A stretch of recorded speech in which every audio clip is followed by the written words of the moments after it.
Good afternoon, Excellencies, members of the Philippine and U.S. Foreign Affairs and Defense Delegation, members of the DFA Press Corps, and media accompanying the U.S. delegation, and welcome to the fourth Philippine-U.S. 2+2 Ministerial Dialogue Joint Press Conference. We will first hear from Secretary for Foreign Affairs Enrique Manalo, and then Secretary of Defense Gilberto Todor Jr., after which we will request Secretary of State Antony Blinken and then Secretary of Defense Lloyd Austin III to deliver their remarks, after which we will have the Q&A. Secretary Manalo, please. Good afternoon, ladies and gentlemen. I wish to begin by thanking Secretary Teodoro for hosting the fourth Philippine-U.S. 2+2 Ministerial Dialogue here in Camp Aguinaldo. And we're very pleased to welcome Secretary Blinken and Secretary Austin back to Manila. The alliance of our two countries is historic, shaped by our adherence to democracy, social justice, and the rule of law. For over 7 decades, we have demonstrated its dynamism as we jointly respond to common challenges.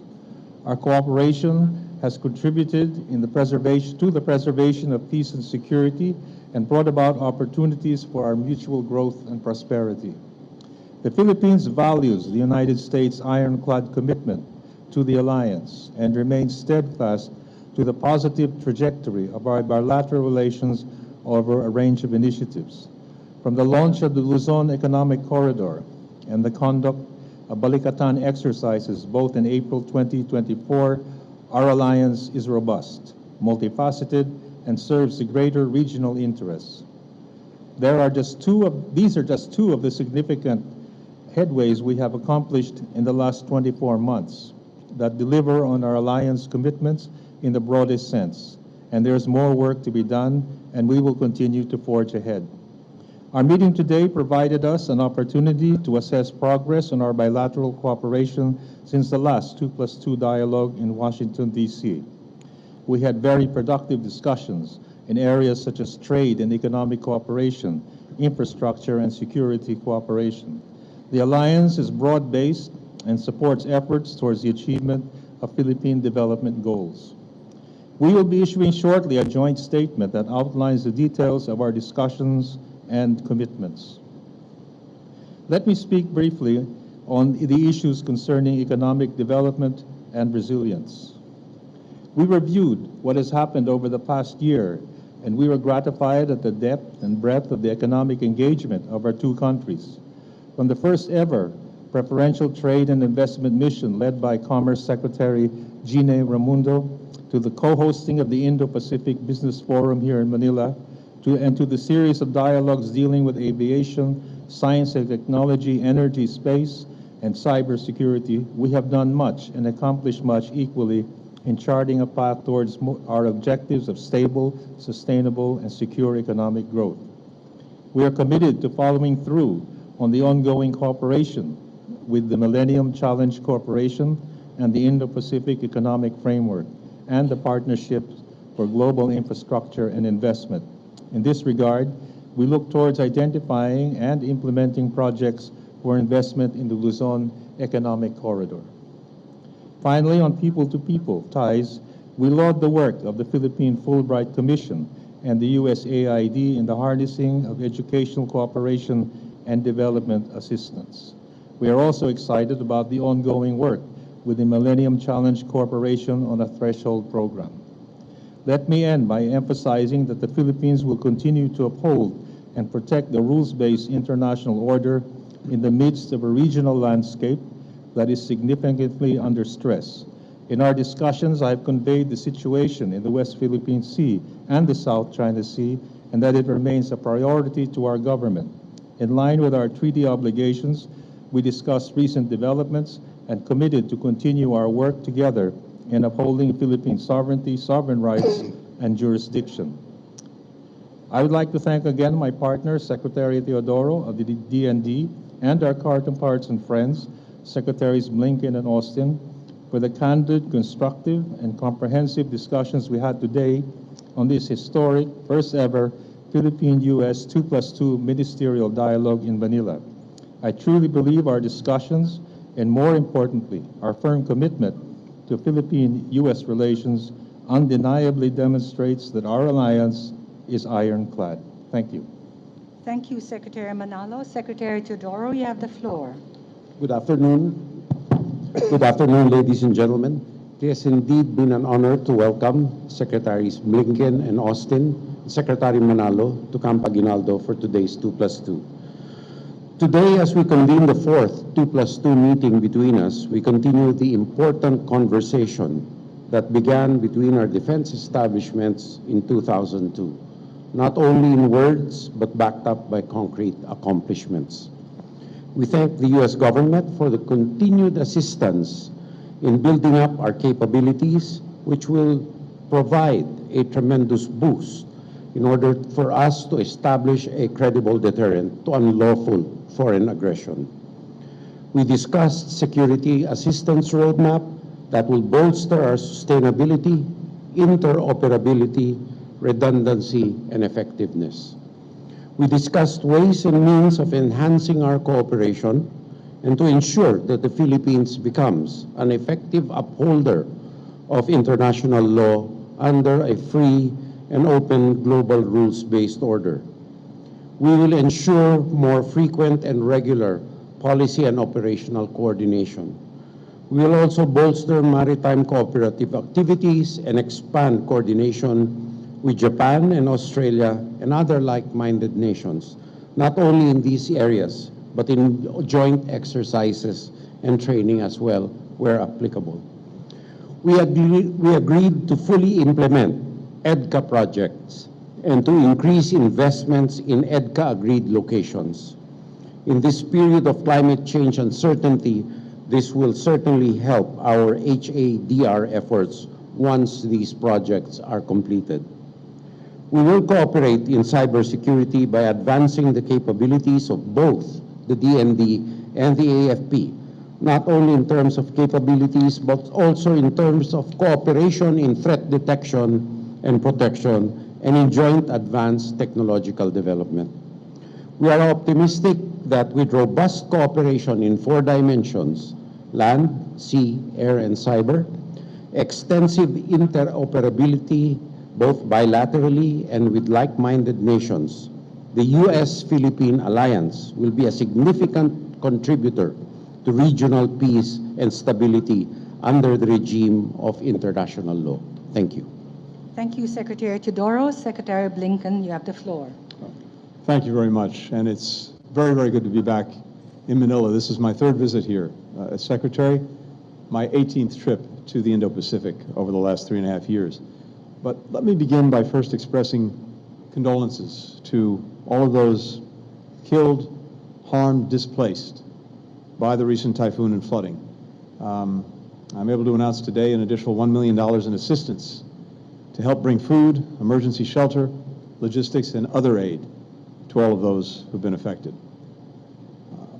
I'm grateful to our colleagues, our friends, Secretaries Manalo and Teodoro, not only for hosting us, but for the very good, very productive sessions that we had throughout the course of today. It's very good to be here with my friend and partner, Secretary Austin. We were just together in Japan for a 2+2. This is a reflection of President Biden's transformative leadership in the Indo-Pacific. Last year in Washington, President Biden and President Marcos set out an ambitious course for our partnership. And then in April, President Marcos was back in Washington with Prime Minister Kishida of Japan and President Biden to launch a historic trilateral partnership between our countries. As a result of these visits, but also the work that we're doing every single day, our relationship between the United States and the Philippines is the strongest that it's ever been. And today's talks built on that unprecedented momentum in a number of very concrete ways. Our armed forces are working on more shared priorities in more places than ever before. We're now allocating an additional $500 million in foreign military financing to the Philippines to boost security collaboration with our oldest treaty ally in this region. new steps to strengthen the alliance, a once-in-a-generation investment to help modernize the Filipino Armed Forces and Coast Guard, our first bilateral security sector assistance roadmap, doubling our investments in the Enhanced Defense Cooperation Agreement. Both of us share concerns, and many other countries in the region share concerns as well, about some of the actions that the People's Republic of China has taken, escalatory actions in the South China Sea, the East China Sea, and elsewhere. And this is something that we heard much about from our colleagues at the recent ASEAN meetings. Defiance of the 2016 Arbitral Tribunal decision, coercive methods being used in the seas. We welcome the provisional agreement, understanding reached between the PRC and the Philippines on the rotation and resupply at the Second Thomas Shoal. And we were pleased to see that the first resupply mission subsequent to that understanding went forward without incident. It's very important that that be the standard, not the exception. And as I said to the Chinese Foreign Minister when we met in Laos a few days ago, China must uphold its commitments to not obstruct the Philippines in their resupply missions. We stand by our ironclad defense commitment to the Philippines under the Mutual Defense Treaty. That extends to armed attacks on Filipino armed forces, public vessels or aircraft, including the Coast Guard, anywhere in the Pacific, including the South China Sea. As you heard from Secretary Manalo, we're equally focused on our economic partnership, our economic relationship. This is really comprehensive security, not just our military and physical security, but also our economic security and our joint resilience. We have partnering and partnership on critical industries. The Philippines is a priority partner on semiconductor manufacturing. 20% of global assembly, testing, and packaging takes place here in the Philippines. Thanks to the CHIPS Act, we're finalizing collaboration to support the strengthening of Filipino capacity. We're focused on workforce development as well as on regulatory reform.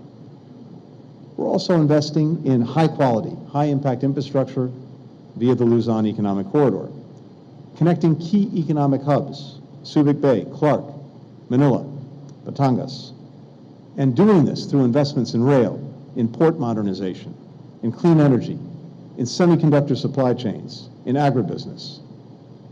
As we lower logistics costs, as we strengthen supply chains for critical industries, that will continue to drive investment and growth and will be a benefit to all of us.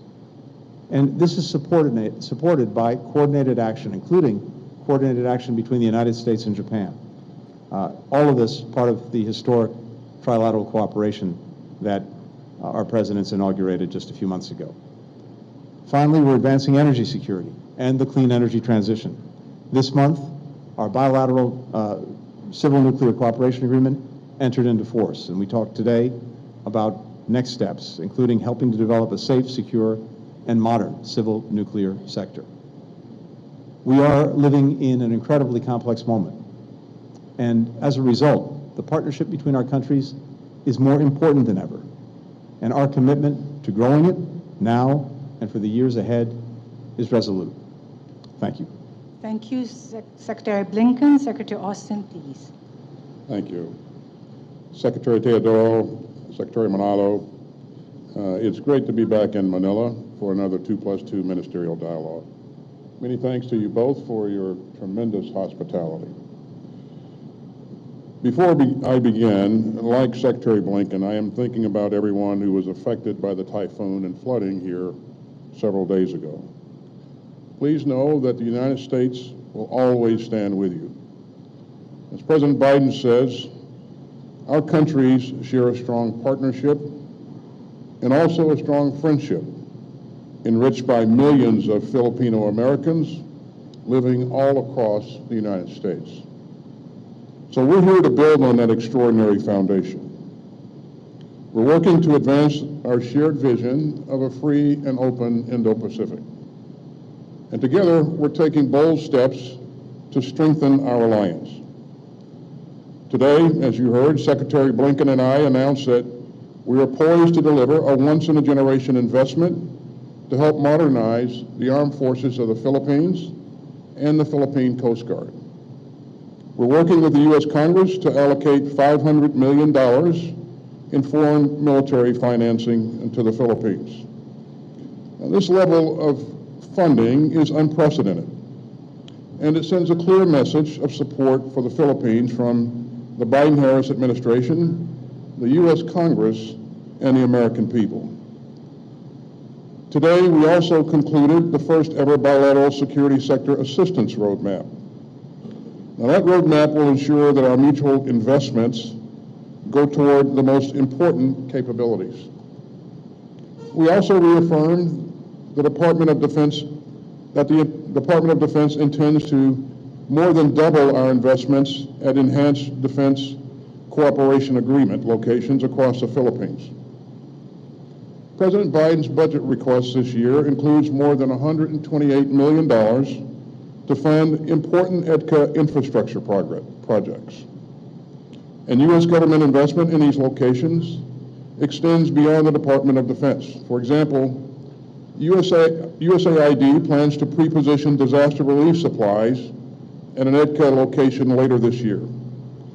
That will allow the department to work alongside our Philippine allies to rapidly provide humanitarian assistance in times of need.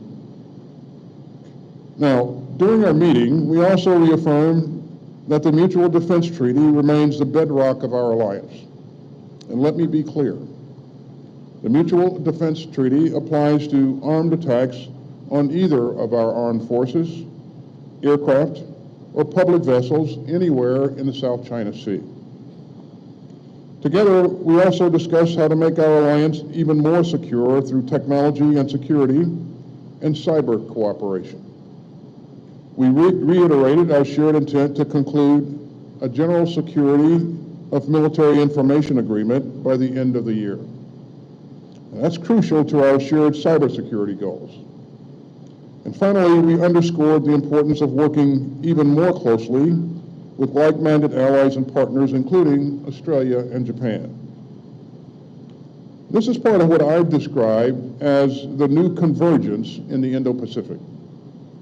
And we can see that new convergence right here. The United States, the Philippines, and our other allies and partners are operating together more closely and capably than ever.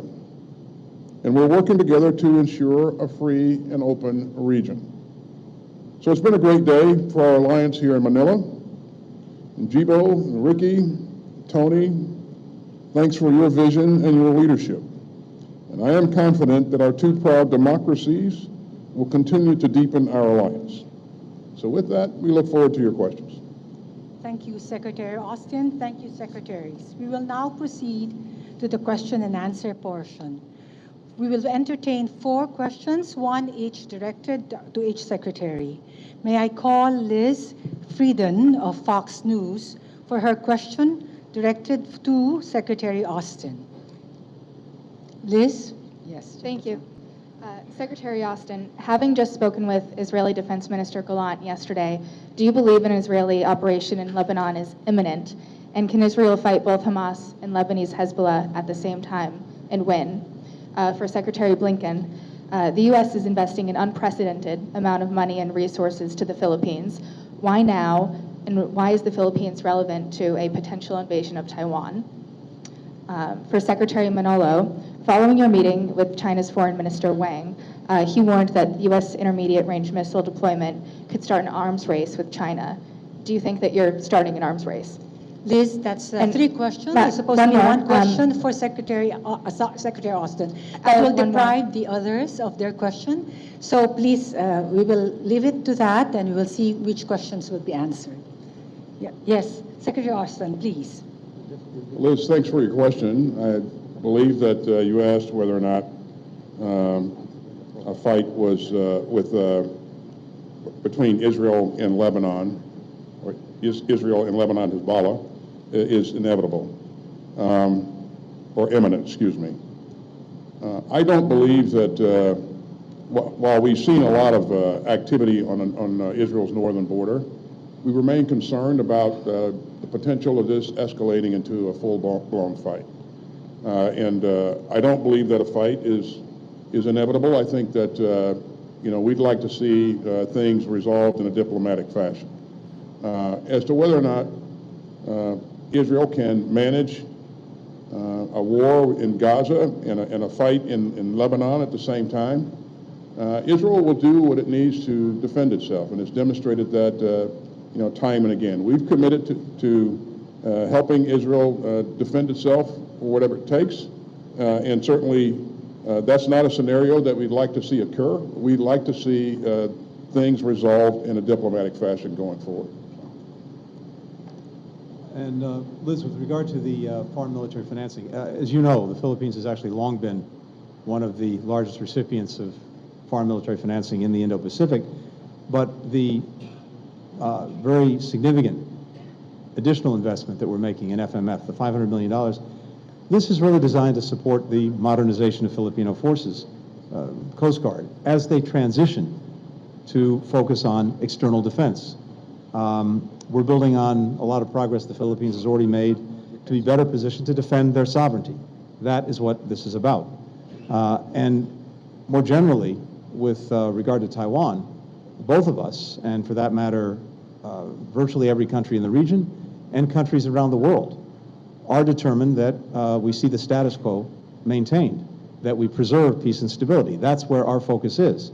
I think there's a recognition around the world that were there to be some kind of crisis on Taiwan, it would affect everyone. It would have global impact. We have 50% of container traffic going through the Taiwan Straits every single day, 70% of the semiconductors manufactured on Taiwan. So there's a recognition around the world that were there to be a crisis there, everyone would be affected, which is exactly why all of us are focused on trying to make sure that peace and stability is preserved, that the status quo is maintained. And finally, I just say, the alliance that we have with the Philippines, this long-standing alliance, there's a critical word that applies to it. It's a defensive alliance. We are about making sure that all of us can protect and uphold our sovereignty, our territorial integrity, freedom of navigation, freedom of commerce, which is so vital to everyone in this region. Thank you. I wasn't able to hear the last part of your question, but I get the gist. Regarding the supposed reference of Foreign Minister Wang Yi to the missiles, all I can really say is that first, these missiles are meant for our own defensive capabilities, our own ability to improve our defensive deterrence, and they're not meant for any offensive purposes. So I really can't see, on that basis, how it would lead to an arms race. Thank you, Secretaries. The next question should be raised by Simon Lewis of Reuters. Simon, you have the floor. Thank you. If you don't mind, I would like to put some questions to some of the different officials rather than just Secretary Blinken.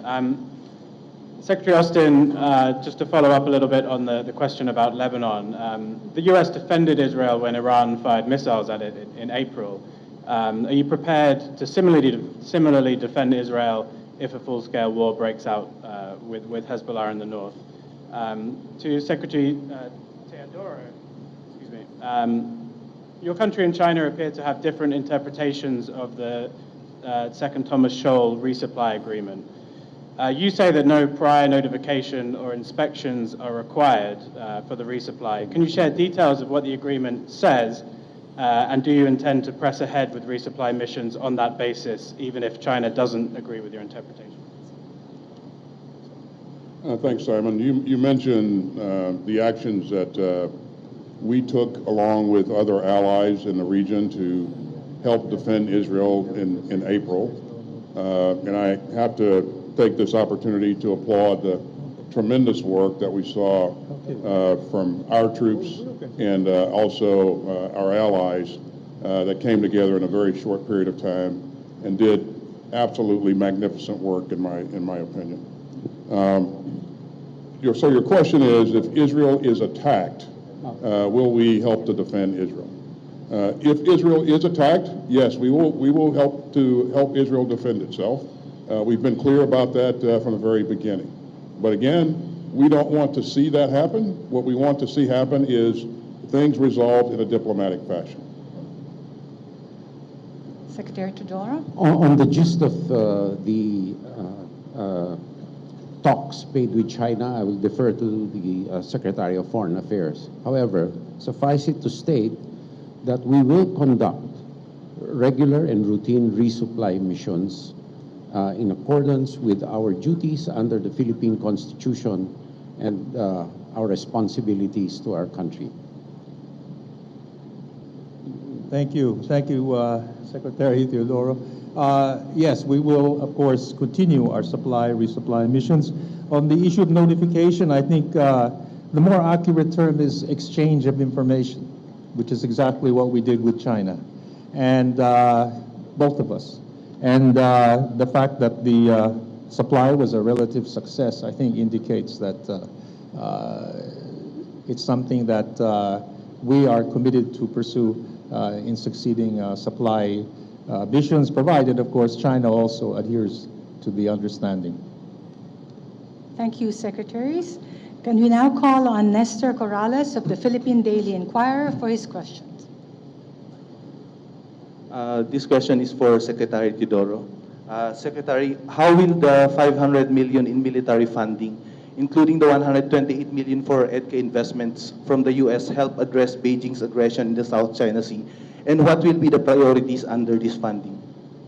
Well, the priorities will be laid down in the Security Sector Assistance Roadmap. Naturally, a lot of our inherent hardening capabilities are included, like cyber capabilities and the like. These and all the EDCA investments will serve to secure the Philippines' credible deterrent posture. Every peso or dollar spent on hardening Philippine capabilities to defend itself and to deter unlawful aggression will be a plus against any threat actor, whether it be China or anyone. So the EDCA investments are not only solely for defense purposes, but are also for civil defense purposes like humanitarian assistance and disaster response. They can be venues for joint cooperation and interoperability between the United States and the Philippines, and multilaterally with like-minded nations. And likewise, they will serve also as venues for economic development, like Secretary Austin had said, with the USAID. So these are not monodimensional, but multidimensional investments that will help the development of the country and help to deter unwanted and unlawful aggression by building a credible deterrent posture. Thank you, Secretary Teodoro. Last question, Joyce Rocamora from PNA. Good afternoon. The rest of the ministers may also wish to answer. What assurance has the U.S. given to the Philippines and the rest of Asia, including Japan and South Korea, that its strong security support would continue in case of a leadership change in the U.S. after the November elections? And in relation, the GSOMIA was also mentioned. Can you expound more on that?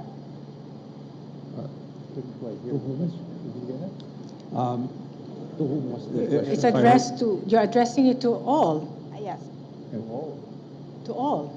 Well, I can just, I'm happy to start simply by saying that, of course, elections are a regular feature of our democracy. What's also a regular feature is a strong, long-standing alliance between our countries. And that doesn't change from election to election. We have a mutual defense treaty that the United States is committed to. That commitment will endure, again, irrespective of administrations. And this has been a long and powerful story in our history. It will continue. I'll just tag on to that and say that, you know, we see and have seen and will continue to see bipartisan support for the Philippines in our country. And anytime that you see that level of bipartisan support in our government, you can bet that support will continue in good fashion. You know, I've said a number of times that we're more than allies, we're family. And I would also say that I cannot imagine a day when the United States of America and the Philippines are not the best of friends, the best of allies. So I think, again, we continue to enjoy bipartisan support, and that's going to happen going forward in the future. Well, I think I can only add to that and just say that the Philippine-U.S. alliance and friendship has withstood the test of time. We've officially been partners for 7 decades, but it even goes beyond that. And in all those years, our relationship is held firmly and in fact has only grown more productive. And in fact, now we could even say our relationship is at a high point. But let me say that the fundamental factors accounting for all of that is not only our shared adherence to democratic values, to social justice, but also the strong people-to-people relationship, which has really been the bedrock of our relationship. And I can say that aside from having shared interests, a shared strategic outlook, I think all those factors will combine to ensure that our relationship continues beyond perhaps 7 decades and even more. So I think that is the best way to describe the state of our relationship. I believe our relationship is based on 2 fundamental things. First is sustainability. Our engagements have always been on the principle of sustainability and not one-off, one-time things. Secondly, we share principles, fundamental principles of adherence to international law and a rules-based international order. And both countries, and not only the United States, but like-minded partners realize that building up the Philippine credible deterrent posture is vital to ensuring the rule of international law in the Indo-Pacific, particularly in our region.